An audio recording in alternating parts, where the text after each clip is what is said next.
Hey everybody, welcome to the Purtee Show. I'm your host, Ron, and this episode is great. We have Kyle Clark, the other Kyle from Nerdist.com. You hear him on the Nerdist with Chris Hardwick from time to time. Perhaps if you heard the Henry Rollins episode, you heard him and Hank kind of go back and forth in regards to their knowledge of music and whatnot. It was a great episode. I really recommend checking it out. Also, we have an announcement to make here real quick. Get that out of the way. After much thought and whatnot, now, starting with this episode, you'll be able to see the show like this, and you'll be able to hear the show as well. It'll be back up on iTunes, and all the old episodes that have been on YouTube will also be on iTunes. So we're hitting about 100 episodes. We're getting close, kids, and I don't know what we're going to do for 100, but we're about 3 away after today. So it's going to be a milestone for me. I think that's the longest I've stuck with anything. It's not necessarily a bad thing. Just got to find the right niche, and you go into it. So, but I'm going to leave you now, and we'll get right into my interview with Kyle Clark from Nerdist. Kyle Clark, I've been trying for better part of a year to get you where you are on the other side of the screen here. I know. I feel like it's like the end of an era, like the end of Catch Me If You Can. Yeah, I'm gonna be held personally responsible in case you run away again. And, go. Huh? Well, I was gonna make a really shitty Leonardo DiCaprio Wolf of Wall Street joke, but I actually want to see that movie, so I'm not gonna. I've heard nothing. I've heard that it's a not violent, funny Goodfellas. Really? Yeah, everything I've heard is that it's as good as Goodfellas. Wow. See, yeah, I want to see American Hustle, and I'm going to go in there just to watch the sequence where Jennifer Lawrence is in a nightie and she says, "Come to mama," and then I'm going to basically pee-wee in the theater and leave. So, here's your golden... Here's your Golden Globe nomination. It's all over your face. Jesus Christ. No, he doesn't. Him and I don't hang out. But anyway, you, sir, are promoting a new record.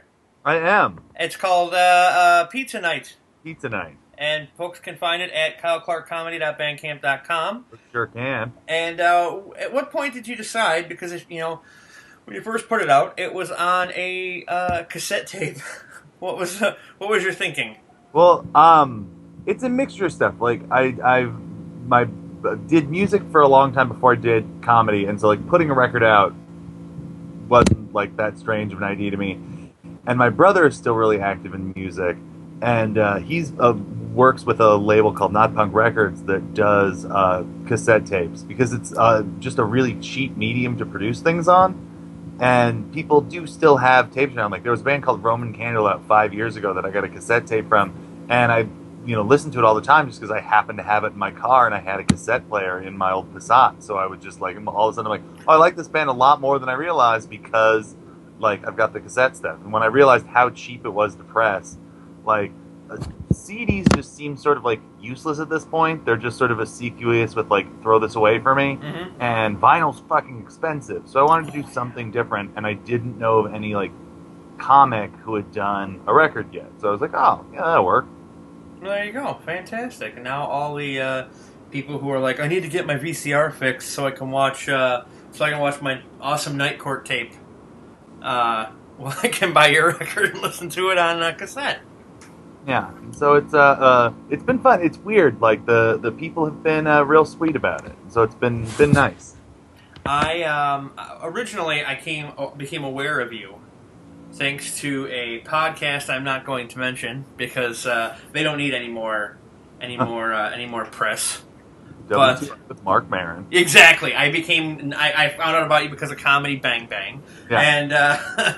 And you and Henry Rollins seem to develop a kinship. Yeah, he's been my guy. My family, like they mentioned on the podcast, but like we literally call him Uncle Hank just because I've been a big fan of mostly his like spoken word and his writing. More than like musically, just his like work ethic and stuff since I was in like 7th or 8th grade, right around when the punk rock started to roll into the life. And so from there it just sort of became, my guy and my focus. And literally I'd been working at Afor Unmentioned podcast for maybe 2 or 3 days. I think it was the fourth or fifth one on the schedule. I think it was the second week I'd been working, and it was like the fifth one. And I had said to Matt Myra, I'm like, oh, do you know who? Because I hadn't even figured out how to get on like the thing to see who was on our schedule. I wasn't even on the scheduling system yet. I was like, oh, do you know who's tomorrow? And he's like, oh, I think it's Henry Rollins. And I was like, what? No, that can't be a thing. This can't happen. Like, was he very flippant about like, oh, it's Henry Rollins? Oh no, I mean it was because there's really maybe like 3 or 4 people in the world where I'd get really like crazy nerdy excited for, and he's definitely like probably like he's number one. And who are the other ones? Probably Mark Oliver Everett from the Eels, because they're probably one of my all-time favorite bands. John Waters, and probably like I'm trying to think. Problem is I've met like a lot of people because of like Nerdist, and so like I feel like the overall like hero worshipy thing has gone away to a certain extent. But definitely those are probably the other two that I'd have trouble like keeping it all together with. But see, like, go ahead. Oh, I was gonna say, well, what was cool with Henry was like he's sort of why I'm such an encyclopedia of books and films and music and stuff like that, is just that idea of being passionate about stuff. And we got into a conversation before they were on mic because we just started sort of ranting back and forth about that Simon Reynolds book. And so all of a sudden, it really quickly went from guy who I'm intimidated by because he was sort of like my childhood or adolescent hero, so like guy who knows his shit in a world of people who don't know their shit. It's like, oh, this guy can have an intelligent conversation about like very specific subsets of British post-punk. Like, I'm not going to burn off this conversation just because I'm afraid. Yeah, I have people like that I would freak out if I got a chance. Who are yours? Mine, I actually talked to one of them, Peter Weller. Okay. And he's an interesting guy. He's a very interesting guy. He is he's very serious. Yeah. And I don't want to spoil because I'm putting out a best of, and I don't want to. There's a lot of stuff that I had to cut out of his episode. The last question I asked him, in fact, was, what makes you laugh? Because you never see him laughing. You never see him in a jovial mood. Yeah. And his answer is shocking, but oddly topical. But no, who else? Lou Barlow. Oh, okay, that would be a good one. And then I like how you mentioned the Eels because I'm actually a big fan of Abandon Pools. Oh, okay. Now there's a band you don't hear about every day. So see, I kind of know my shit. Sir, I'm impressed. You were the first guy who dropped in, who was just like, all right, let's talk. Like, and I was like, all right, I like this guy's style. He is throwing his indie rock dick on the table just out the gate. Fucking yeah, exactly. Walk out there, flop. Boom, I'm done. Now that I've unwound it, yeah, I'm done with that. Although it's funny because like you always seem like you'd be such a like metal dude. I feel like it always sort of plays against type. I kind of am but it's got to be good metal, like or crazy super experimental metal, like Dillinger Escape Plan. Okay. Or I'm not like into, hey everybody, let's go to the Rat concert, Called my roommate in college is like a crazy. Have you ever seen that Metal a Headbanger's Journey documentary? I think so. Yeah. My roommate is in college was one of the people they interviewed in it.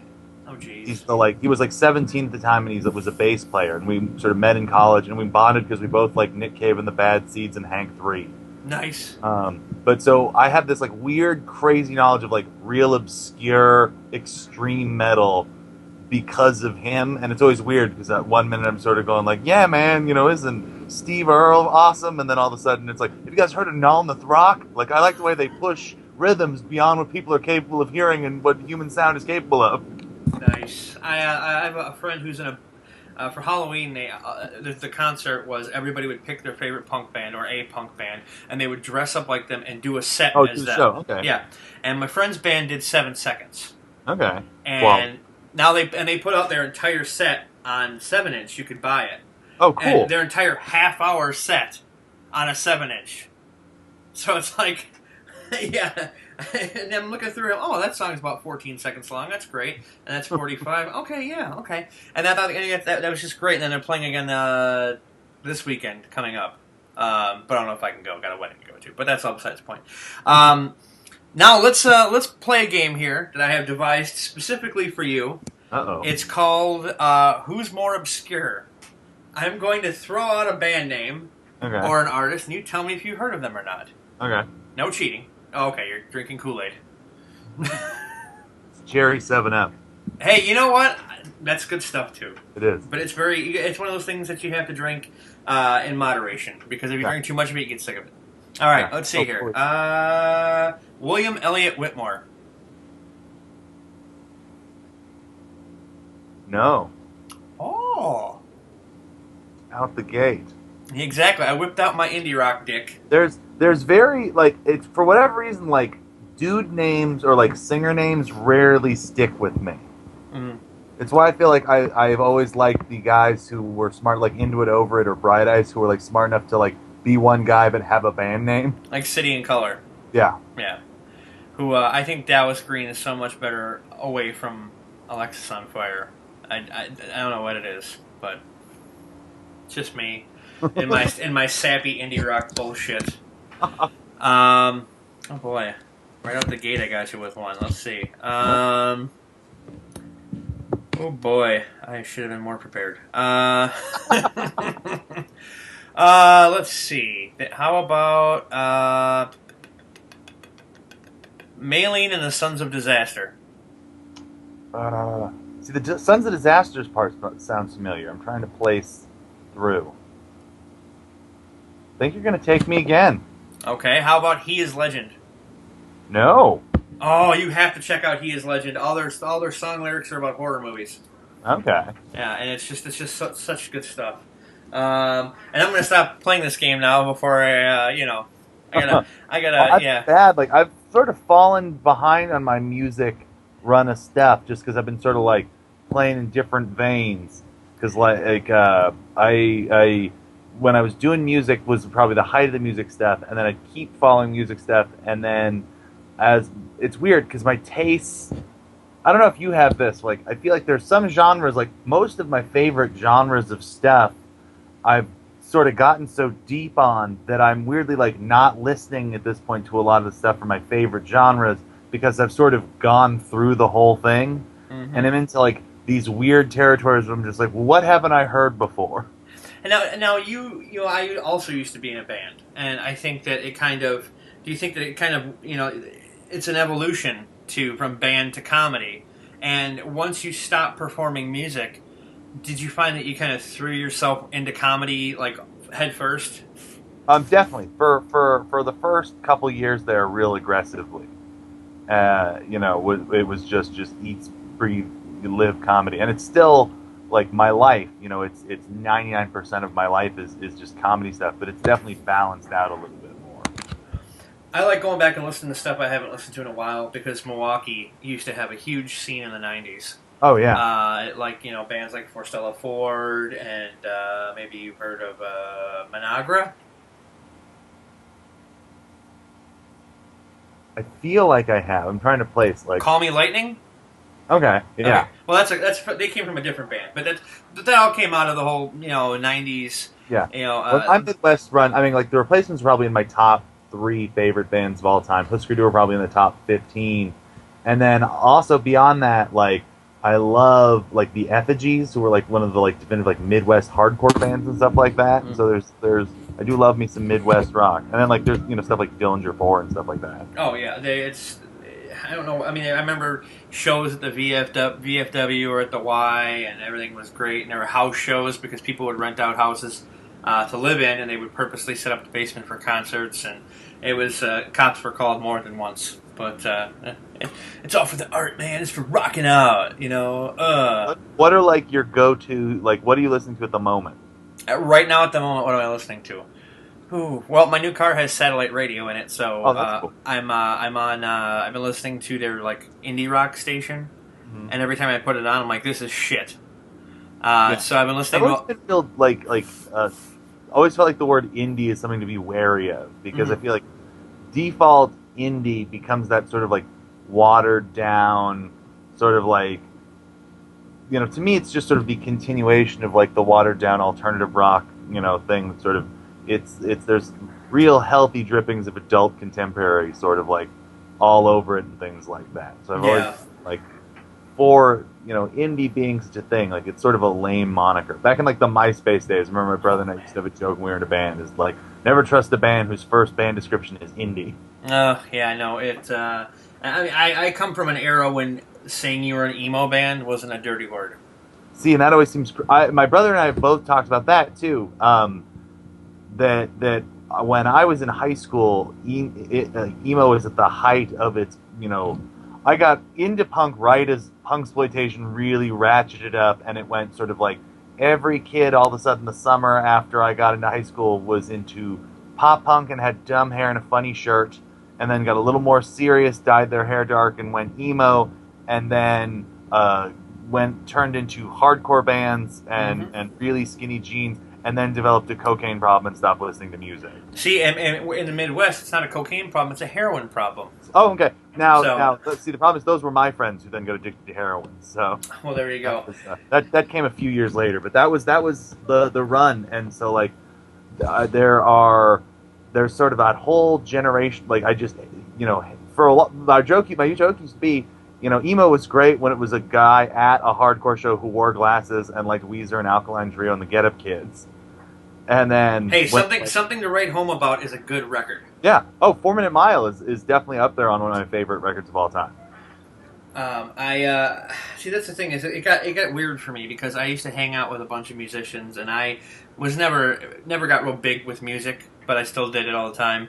And when they were all listening to these real obscure emo bands and stuff, my friend's band was on the first emo Diaries compilation. Do you remember that? They were on that. They were on that with Jimmy Eat World, and I'm like, oh wow, that's so awesome. And back then you're like, this is so great. My friend's band is on a thing, even though they're on completely opposite ends of the track listing.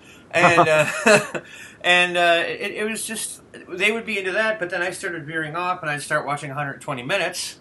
Mm-hmm. And I've also noticed that you appreciate Matt Pinfield more as you get older.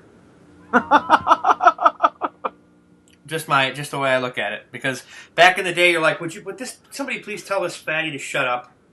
Please. And now it's like, come on, feed me more, Seymour, come on. But that's how I got into Bad Religion, and to this day, Bad Religion is one of my top 3 bands. Okay. Oh, nice. I'm a little iffy on the Christmas record they just put out, but I like what they're doing with it. I feel like they have always stayed on a higher percentage of stuff I like to stuff I not like, and so like they're one of those bands that I sort of forget about, and then like I'll rediscover like Strangeland Fiction or like Recipe for Hate, and just be like, oh yeah, I really like this band. It's funny you mentioned Stranger Than Fiction. I have a link I have to send you when we're done, and you'll enjoy this. Trust me.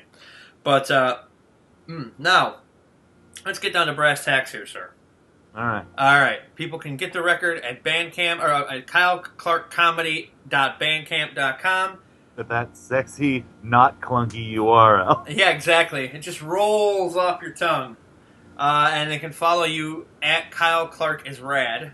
Yeah. Not at Functional Nerd. It's at Kyle Clark is Rad. Yes, correct. There are 2 Kyles at Nerdist, 2. And it's funny because I've said my Twitter handle a couple of times on the show, and yet it's still Kyle. I feel like gets probably pretty regularly people just like, oh, I love you on the podcast. Okay. Come on, people, let's stop this Twitter genocide. The number of people the number of people is very small who have figured out that I'm Kyle on the podcast, like annoying laughing guy, and the same Kyle from Nerd Turns. Like that occasionally I'll get somebody whose mind is fucking blown. Like when they put together, like, oh, you're that dude in the jean shorts. Well, my big thing is that didn't freak me out. The fact that you're basically Andre the Giant size. Oh yeah, because I'm 6'4", so okay. So if you want to have a height off, let's go. But anyway, people can buy the record there. They can follow you on Twitter. Do you have a website too? I don't. What the hell, man? I am the least like self-promoting like comedian person. Like, because I think coming from like very cynically for music in like the MySpace age, and then just sort of seeing, like, before I sort of fell in with the world of comedy, I know, but like with definitely like with different people in comedy and in music, like who were just like, I got my slick website and all my different links and all my stuff going on, and I'm just like, I feel like I'm really happy with where I've gotten to by being a kind of disorganized fuck up, and so I feel like I don't have like the I feel like I don't do the kind of comedy where I'm going to be like, you got to go to my website and hear the genius I'm spitting at you. Like, if you would like a cassette tape of stories about substitute teaching and wishing they made a Lego bra, then I have products for you. And a guy who's overdosed on heroin multiple times. Exactly. That guy is real. There's Kyle. I'm afraid that's it for now. What? I So know. great. I know. I've avoided it all that time. I know. A rock-shaped hole in my heart. Well, now it's gonna pump right through. But we'll have to do this again. Oh, agreed. It was a lot of fun, and I want to thank you very much for being on. Thank you for having me.